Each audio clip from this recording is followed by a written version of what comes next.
A mí me gustaría también que nos comentara cómo has visto la guerra en Ucrania desde el principio, desde el comienzo. ¿Crees que han habido partes diferenciadas de esta guerra? ¿Cuál destacaría? Como bien decías anteriormente, ¿no? Desde que entró el general Surovikin a liderar la contienda por parte del lado ruso, parece que esta guerra ha tomado otro matiz. ¿Qué opinas, compañero? ¿Qué opinas?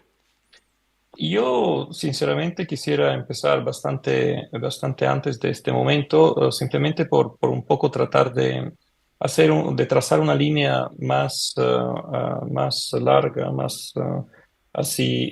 continuada, porque pienso que hay eventos que se necesitan entender desde el principio. Y podríamos poner un principio más o menos en la caída de la Unión Soviética. ¿Por qué desde ahí? No sé si en tu canal se haya comentado, pero realmente cuando este evento sucedió, y aquí no voy a entrar demasiado en detalles porque solo quiero coger algunos puntos base. Uno, sabemos que una gran parte del país se quedó en territorio ajeno, o sea, se formaron algo como, no sé si 14 o 18 países nuevos que no existían. Todo el proceso estaba fuertemente influenciado por los oponentes de la Unión Soviética.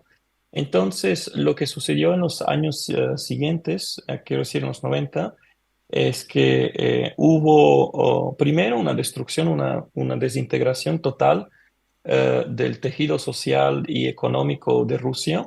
Al mismo tiempo fueron fomentados, y ya desde los 80 realmente, porque hay muchas fuentes que prueban que todo el tema con los talibanes en Afganistán y la entrada de la Unión Soviética en Afganistán tenía entre varios objetivos militares prevenir la inyección de cuerpos de este tipo en su territorio, y creo que se ha comentado muy públicamente, así que lo voy a decir, que Estados Unidos y el bando occidental apoyó a estos guerreros, a sus cuerpos, porque eran un enemigo cómodo para su oponente principal. Por lo tanto, ya había, como decir, un movimiento en en la estructura periférica del país. Sucesivamente, sabemos el tema de Chechenia y más, pero ¿hacia dónde voy?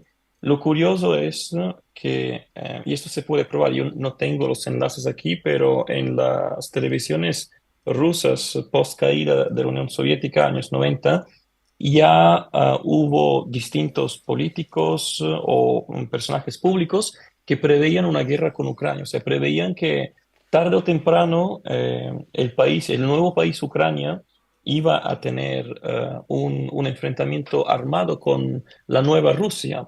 Y esto sería a lo mejor interesante irlo a buscar concretamente porque hay más de uno que lo hayan dicho en el 90, 91 por ahí, o 92. Luego tenemos uno de los mayores estrategas estadounidenses que fue involucrado en el gobierno de ellos. Hablamos de Brzezinski. Escribió un libro que aún se vende, es muy importante, se llama El Gran Tablero, donde abiertamente se explica que si se quiere derrotar a Rusia y prevenir de que forme un imperio, porque aquí también es interesante pensar que un país tiene distintos niveles, puede ser una aldea, puede ser un estado menor, puede ser un estado regional importante o puede ser un imperio.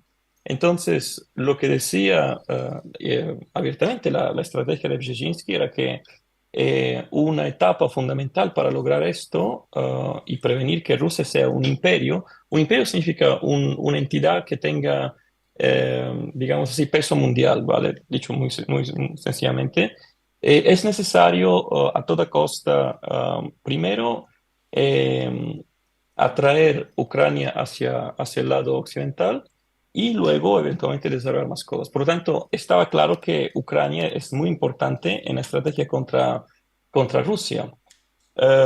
Por esta razón, yo creo que los orígenes son bastante más antiguas.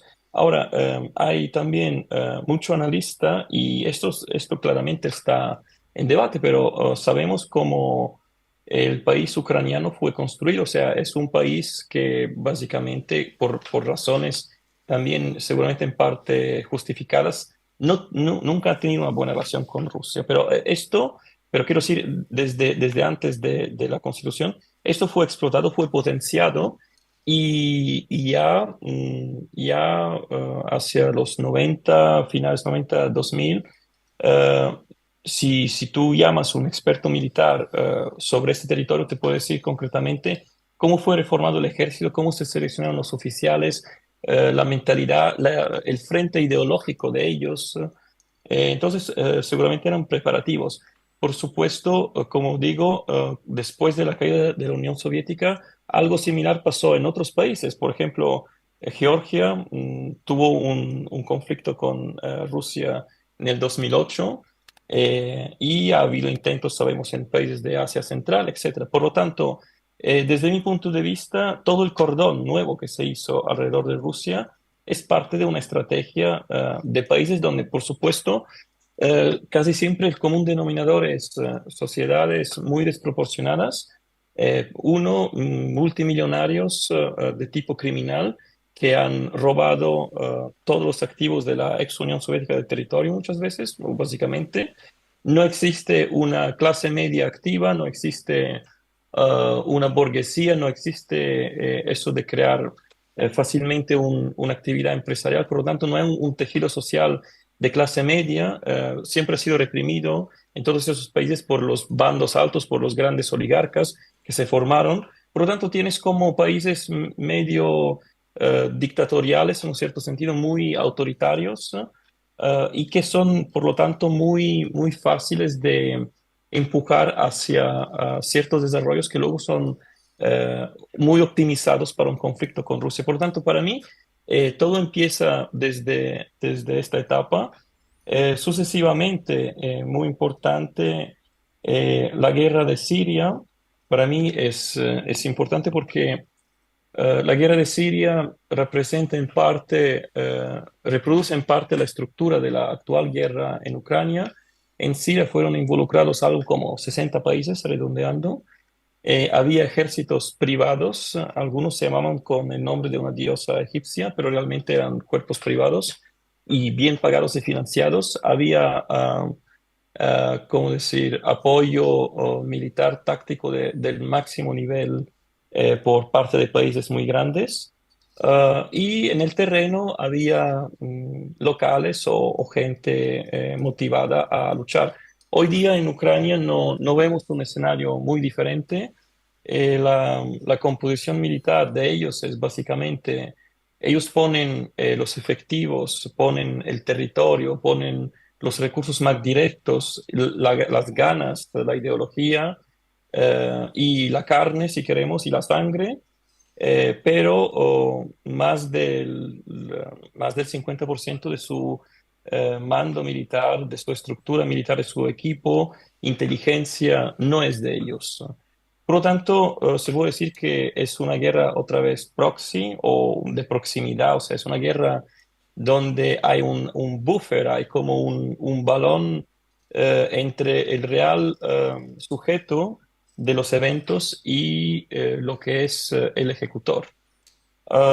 Esto significa que realmente el umbral de daños críticos de ellos no está ahí, está fuera de ahí. Eh, y eso ya complica las cosas.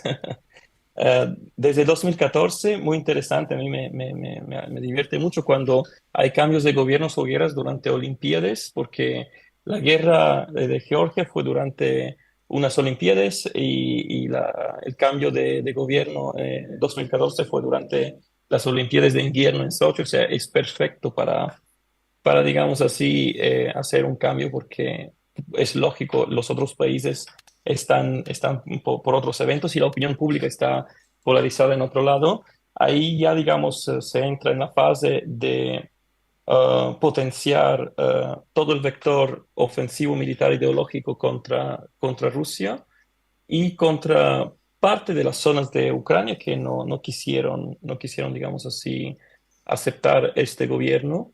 Muy interesante el tema de Crimea. Aquí quiero decir algo que a lo mejor puede ser interesante porque se ha hablado mucho en ciertas esferas.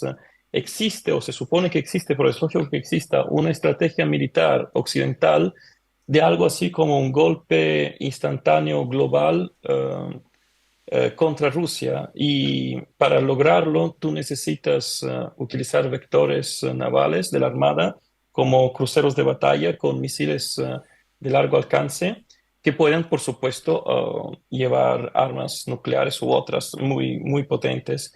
Ahora, esta estrategia es conocida y tiene muchos formatos. Ya desde los años 50 se hablaba abiertamente de asestar un golpe, aquí podemos decir, más allá del umbral de daño crítico de Rusia, con, digamos así, una salva de, redondeando 1.000 misiles nucleares o 500, no importa, pero simultáneamente hacia los centros de mando, hacia las mayores ciudades, etcétera, digamos así, neutralizar de forma indefinida el país. Ahora, para lograr esto, si uno coge el mapa, realmente hay solo algunos puntos donde, desde donde este tipo de ataque es viable. Uno es el mar alrededor de los países bálticos, porque tiene una proximidad suficientemente alta con Rusia. Eso significa que el tiempo de reacción se reduce y por lo tanto la probabilidad de éxito. Pero ahí tenemos Kaliningrado y todo el cuerpo militar de Kaliningrado, que realmente tiene entre sus primeras prioridades, así mayores prioridades, prevenir un ataque de este tipo desde ahí. Luego tienes cerca del Polo Norte otro punto que tiene proximidad para atacar los objetivos que he mencionado, pero ahí tienes, creo que es la séptima flota rusa, que básicamente el cuerpo naval que tiene el portaaviones y los mejores cruceros de batalla y las bases militares de apoyo de las fuerzas aéreas, etcétera, etcétera, que también están por prevenir. Ahora, durante la guerra de Siria se desarrolló una base que antes era poco activa, pero ahora es muy activa y que cubre el lado del Mediterráneo oriental, desde donde se podía hacer otra vez este tipo de ataque. Y finalmente, a nivel naval, faltaba el Mar Negro y el punto mejor para prevenir esto es Crimea, que es básicamente una fortaleza. Ya lo era, pero ahora aún más tiene armas específicas antibuque, tiene una fuerza aérea antiarmada muy potente, tiene, por supuesto, secciones submarinos, etc. Digamos, con el logro de Crimea se previene, digamos, la posibilidad se logra prevenir un ataque desde este punto y por lo tanto ahora, una vez cubiertos los puntos navales, faltan los puntos internos al territorio. Y ya si os acordáis, desde las épocas de Bush, hijo, se hablaba de hacer un escudo anti Irán con misiles que protegían de un ataque desde ahí, pero realmente todo el mundo, eso es público y se ha dicho abiertamente, estas instalaciones tienen también la capacidad de ser ofensivos con misiles estratégicos y se planteaba ponerlos en Rumanía y Ucrania. Y la última fase del conflicto ya, aparte, aquí estoy saltando muchos detalles, pero me estoy enfocando hacia el plano estratégico. Hay muchas fuentes y mucha razón para creer que en Ucrania había más armas estratégicas de mucho tipo, porque, repito, no existen solo las armas cinéticas, hay armas de muchos tipos en Ucrania y eran tan significativos que yo he oído militares en exposiciones públicas decir que en Europa no había tantos. Y estos fueron el primer objetivo del ataque ruso, del primer mes. Y por lo tanto, o sea, para pesar un poco el nivel de amenaza, significaba que si se instalaban distintos tipos de equipos militares estratégicos a tal proximidad, el tiempo de vuelo de un misil así u otros medios era algo como 5 o 6 minutos. Eso, por supuesto, es intolerable por cualquier parte, por cualquier país que tenga un mínimo de defensa y es seguramente uno de los motivos por la guerra. pero no es el único seguramente.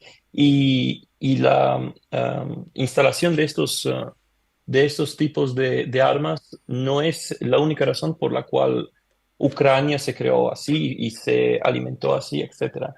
De hecho, yo pienso que Ucrania ya está perdida por Rusia, o sea, el mayor daño, o sea, ahora, entre paréntesis, o sea, la contraofensiva, digamos, va mal y esto, pero el real daño que se ha hecho es que con la sangre que ya se ha sacado de este conflicto entre el bando ucraniano y ruso, yo no creo que en varios siglos puedan reconciliarse. Por lo tanto, se ha logrado la división y la fragmentación de la estrategia inicial que estaba mencionando, y Ucrania y Rusia nunca más serán unidos, por lo menos en no sé cuántos centenares de años. Y eso es muy grave porque seguramente es una tragedia, primero para Ucrania, que está viviendo la guerra, para muchísima gente común que no tienen nada que ver con la guerra. Eh, Estamos hablando, por supuesto, de centenares de miles de muertos, todos los efectos económicos y vitales. Eso es muy grave. Por lo tanto, yo personalmente creo que es un grandísimo fallo que Rusia no pudo o no quiso o fracasó en prevenir una guerra de este tipo con un pueblo hermano realmente, y es la pérdida mayor que yo veo hasta el momento en la guerra. Bueno, esa argumentación final que haces, compañero, es también esbozada por muchos analistas, ¿no? Es decir, Ucrania ha perdido la guerra porque, bueno, ya es un país destrozado a todas luces, pero Rusia también ha perdido la guerra porque ha perdido a su hermano pequeño en el contexto internacional, ¿no? Ha perdido para siempre a Ucrania, porque de esta guerra nunca saldrán los lazos fraternales que había antes de la misma, ¿no? Pero bueno, aquí también podemos decir lo que tú hacías alusión anteriormente. ¿Hasta qué punto no se ha visto Rusia abocada a esta guerra porque no podía tolerar que Estados Unidos dominara el país ucraniano, ¿no? Dominara a Ucrania y con ello también instalar bases nucleares y amenazar el territorio No ruso? solo nucleares, hay cosas más feas aún. Bueno, nuclear es lo que conocemos el gran público. Si tú ya me estás comentando que hay armas todavía más peligrosas o más potentes, ya ahí todavía ahondamos más en el argumentario ruso, ¿no? De que se han visto obligados, se han visto provocados a intervenir en Ucrania, pese a que con ello también Rusia iba a salir herida, ¿no? Yo no sé hasta qué punto le han dejado opción a Rusia, porque tan fácil hubiera sido que no se hubieran instalado allí la OTAN, que no se hubieran instalado bases de ningún tipo, neutral completamente, y ya está. ¿Por qué no se ha querido eso? Como tú bien has dicho, Ucrania es un punto estratégico para la defensa nacional de Rusia. Que las Bueno, yo relaciones van a pienso que salir... aquí, Sí. sí, perdón, te he interrumpido. No, Si quieres, que, termina. que las relaciones entre Rusia y Ucrania van a salir perjudicadas es algo evidente. Lo que no sabemos es si, de no haberse acometido esta guerra, Rusia seguiría existiendo a día de hoy, ¿no?